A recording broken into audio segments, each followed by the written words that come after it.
Dear viewers, welcome back.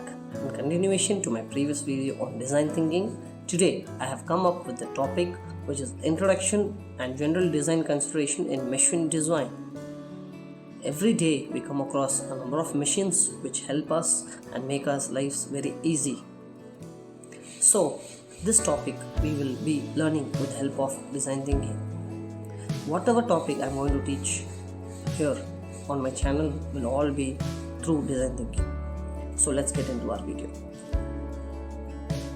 So first, what is the introduction to design?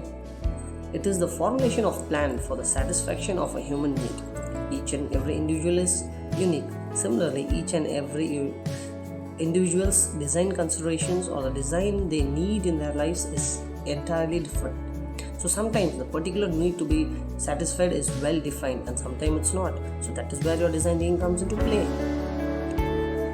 So there are numerous number of designs which are available. A few have been given here, in which we are going to be totally involved in engineering design, which will help mechanical, automobile or agricultural engineers refine their problem statement as well as cater the human-centric needs based on design requirements. Fine. So now we are going to the next slide. These are some of the general considerations in machine design.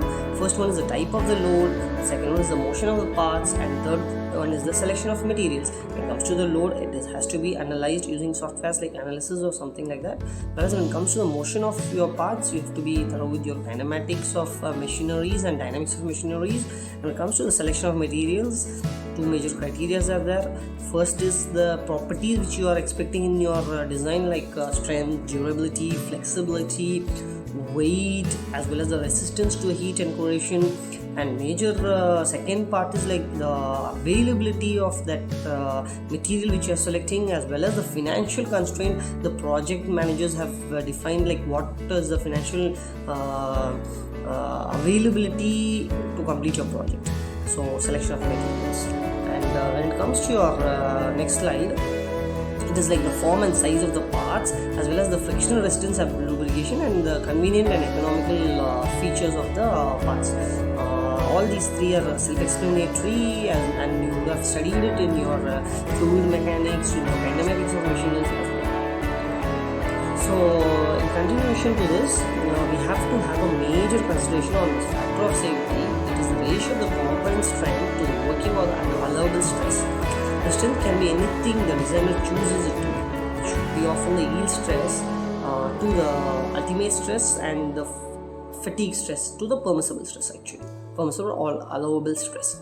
It is a thermal or design material property, while the working stress is the stay stress, which is allowed to be undertaken by the material in design. Generally, factor of safety lies in between, like say 1 to 5. 5 is actually not too good. It's okay. And these are a few examples of designs we have considered in a car, actually.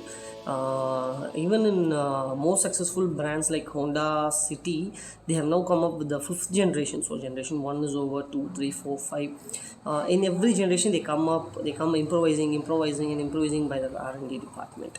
So empathy part is like each and every customer is unique, his design needs are unique.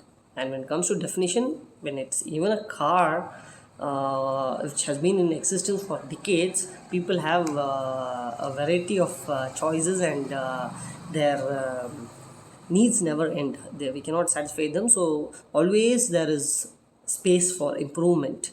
And when it comes to an ideate, you have to be like ideating using brainstorming techniques or field surveys may help you out.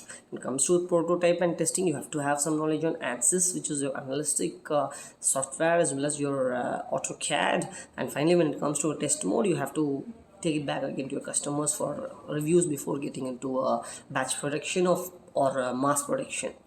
So next, when it comes to your next slide, we have some sort of 5 question assessment I have prepared. I'll be sharing the link below in my description. Kindly get into the description link and try to solve these assessments. Like 5 questions I've given. Mostly these 5 questions are either GATE questions or UPSC or some competitive exam type questions, which will help you to clear those kind of exams, also improve on your knowledge. If you don't find answer to any of these questions, feel free to contact me on my Insta page, which is Professor Help Me, where I post educational content, I post job content, etc., and help students. So very big thank you for having patience to watch this video. And if you have any specific content to be clarified, or any specific content if you want me to put some light on, kindly comment on my comment section. Thank you for watching the video. Have a good day ahead.